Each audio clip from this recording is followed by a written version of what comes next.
Muy buenas tardes, mi nombre es Francis García, matrícula 119-1566. En esta tarde les estaré hablando de los artículos 56, 57 y 58 de nuestro Código Procesal Penal.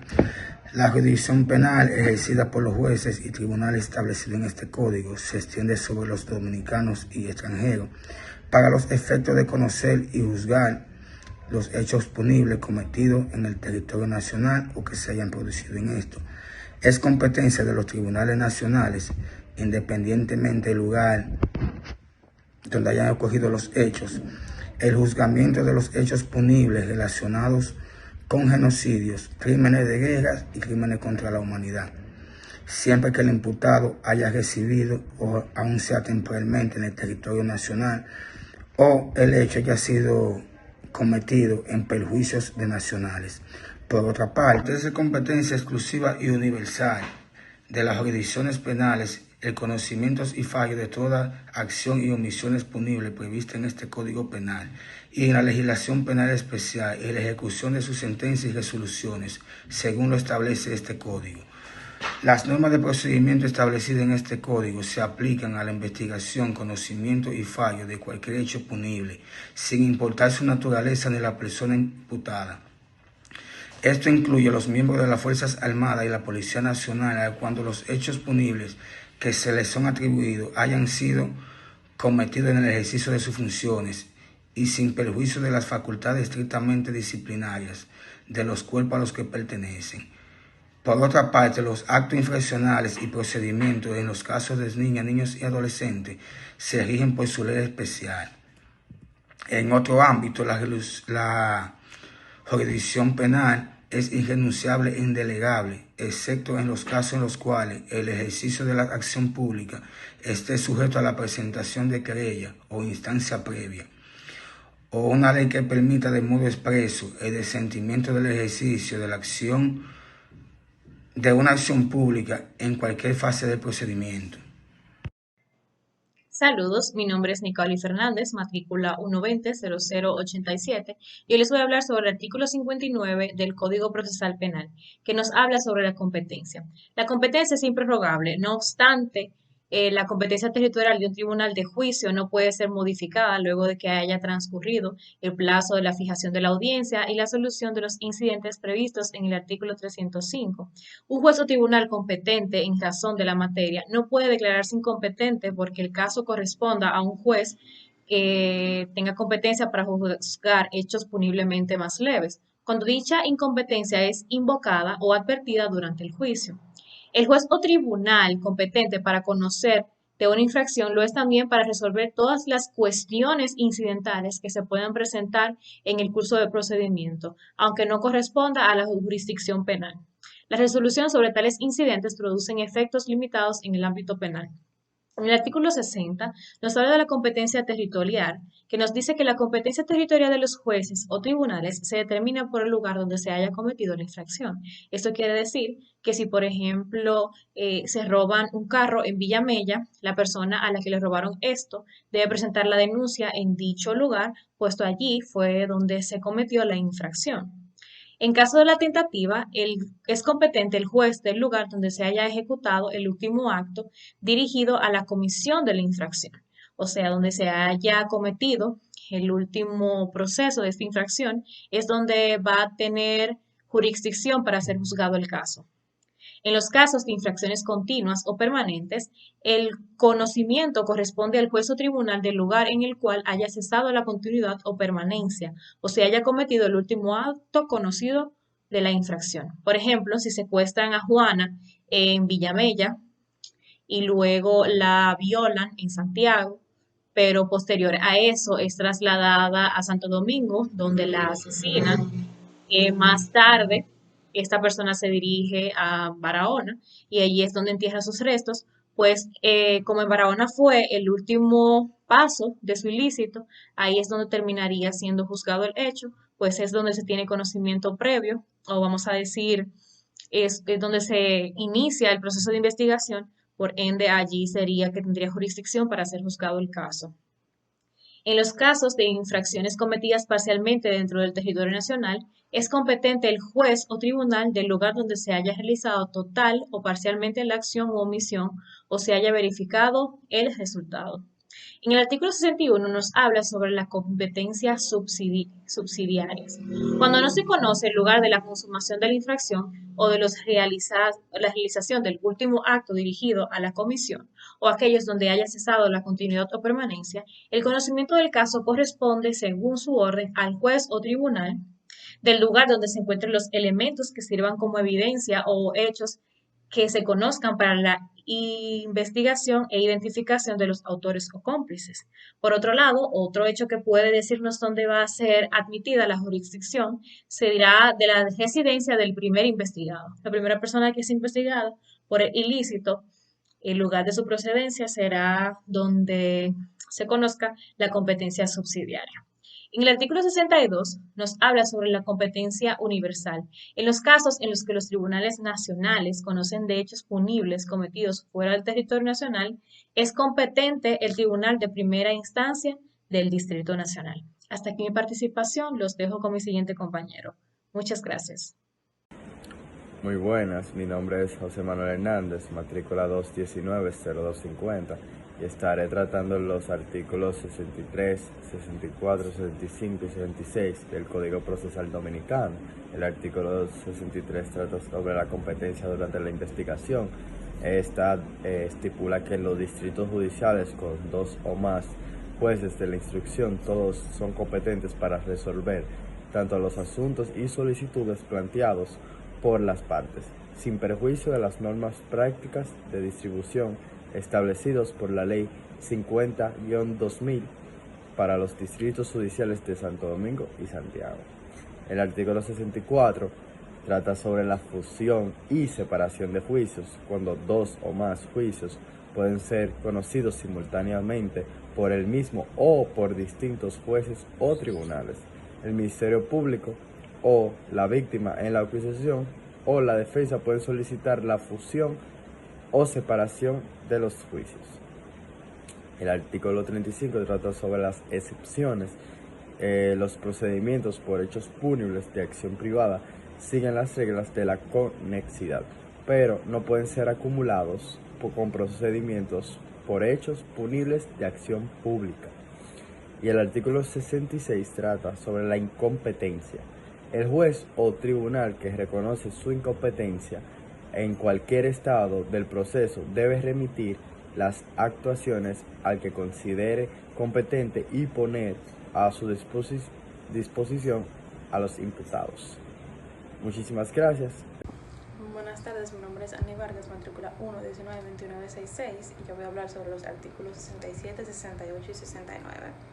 El artículo 69 habla sobre los conflictos de competencia, y este artículo dice que si 2 tribunales o jueces se declaran competentes y incompetentes para resolver un hecho punible, el conflicto es resuelto por la Suprema Corte de Justicia o por la Corte de Apelación cuando se plantee entre 2 jueces o tribunales de un mismo departamento judicial.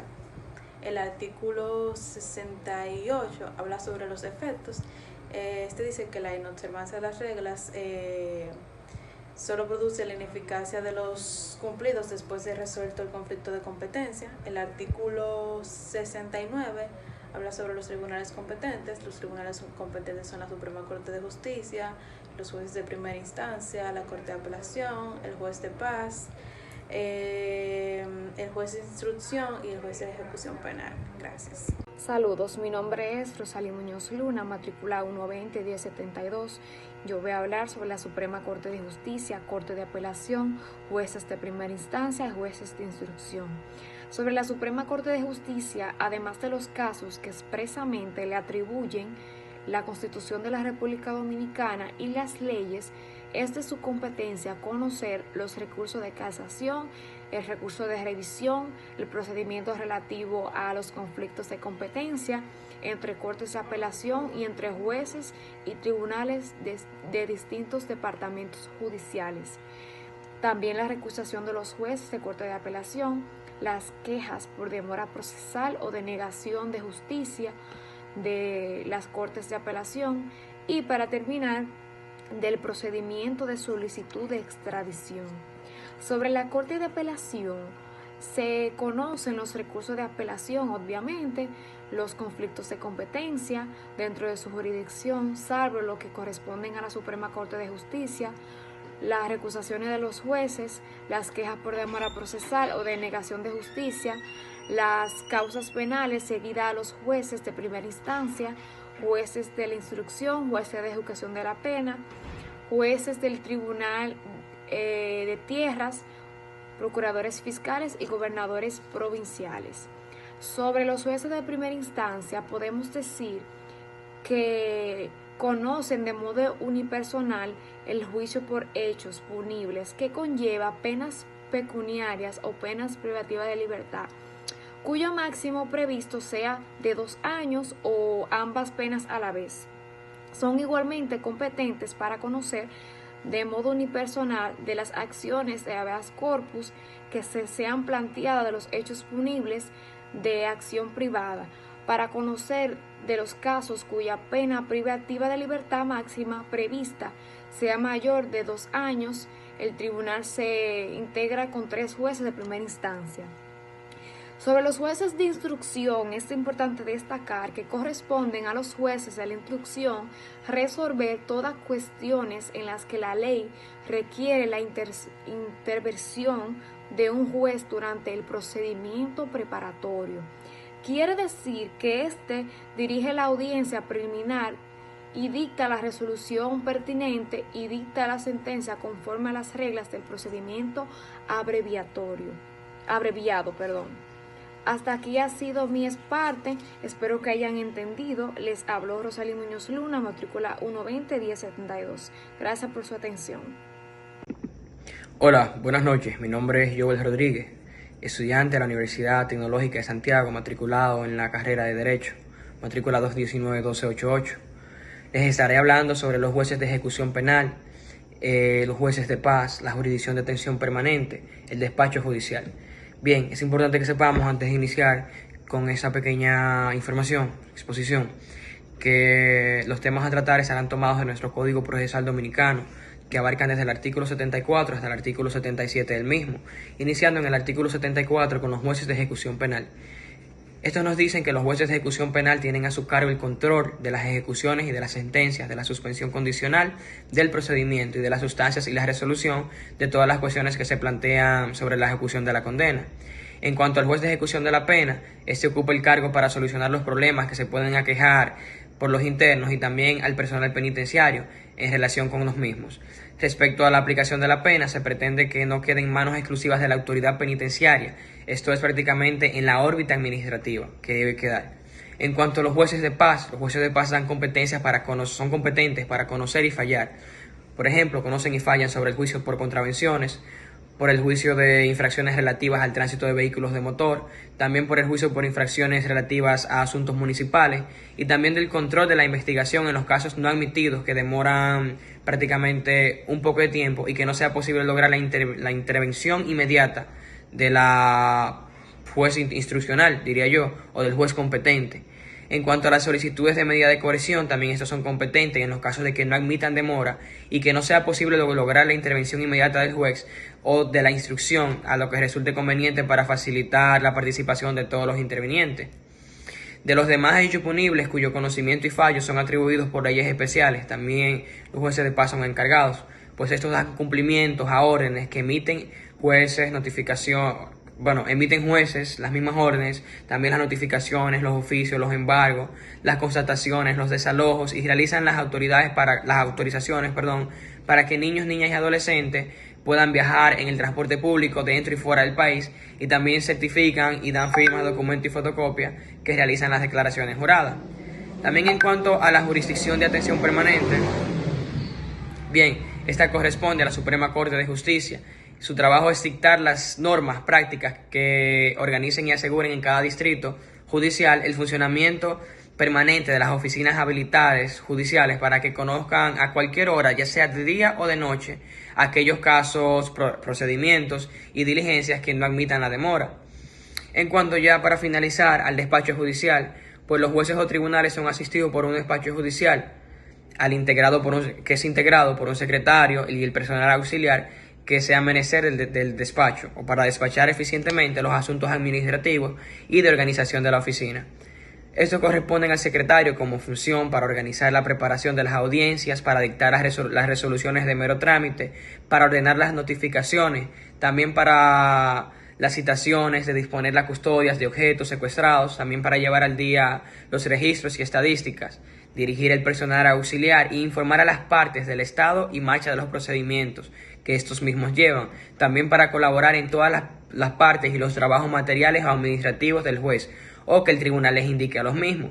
También la delegación de funciones jurisdiccionales son en las que el secretario o cualquier auxiliar de despacho judicial hace nula las actualizaciones realizadas y que comprometen la responsabilidad disciplinaria y personal del juez por dicha conducta. Eso es todo. Muchas gracias. Saludos. Mi nombre es María José Verastía, matriculado 190271. El día de hoy les estaré hablando sobre los motivos de la recusación y de la invicción. ¿Qué es la invicción? La invicción es la declinación hecha por un juez, el cual conoce de un asunto del que está apoderado, por entender que en el caso que ocurren motivos que podrían cuestionar su imparcialidad e independencia respecto de una o de las partes. ¿Qué es la recusación? La recusación es cuando una de las partes o ambas partes se ponen de acuerdo a que un juez conozca de un asunto por considerar que él o en ellos concurren motivos que no garantizan su imparcialidad e independencia al decidir. La invicción es un asunto involuntario del juez, en cambio que la recusación es planteada contra el juez al margen de su voluntad. ¿Cuáles son los motivos para que los jueces puedan inhibirse o ser recusados por partes en razón de? Bueno, primero tenemos que puede ser cónyuge, convivente o pariente al cuarto grado, ser creador, deudor o garante, tener o haber tenido procedimiento civil o penal, que el caso tenga vínculos con negocios del juez, haber intervenido anteriormente en el caso de forma que haya opinado, tener amistad que se manifieste con gran familiaridad que puede interrumpir a la hora del trato que el juez pueda tomar, tener enemistad, odio o resentimiento con una de las partes. ¿Cuáles son los trámites de la invicción? Bueno, los trámites de la invicción ocurre que el juez que se inhiba debe remitir las actuaciones por resolución fundada a quien deba reemplazarlo. Con esto sucede que una vez recibida este toma reconocimiento de la causa de manera inmediata y dispone el trámite a seguir. Se estima que la invicción no tiene fundamento. Remite los antecedentes a la Corte de Apelación correspondiente. Si se trata de un tribunal colegiado, el juez que se inhiba es reemplazado por otro conforme lo dispone la ley organizacional judicial. ¿Cuál es la forma de la recusación? Bueno, a la hora de presentar la recusación se debe indicar los motivos por qué dudamos y la prueba. También a la hora de presentarse la recusación se debe hacer de forma oral y luego dejar los motivos escritos en el acta. ¿Cuál es el plazo de la recusación? Bueno, el plazo de la recusación debe de presentarse dentro de los 3 días de conocerse los motivos y de obtenerse los elementos de la prueba que le sirvan de fundamento. Y por último tenemos el trámite de la recusación.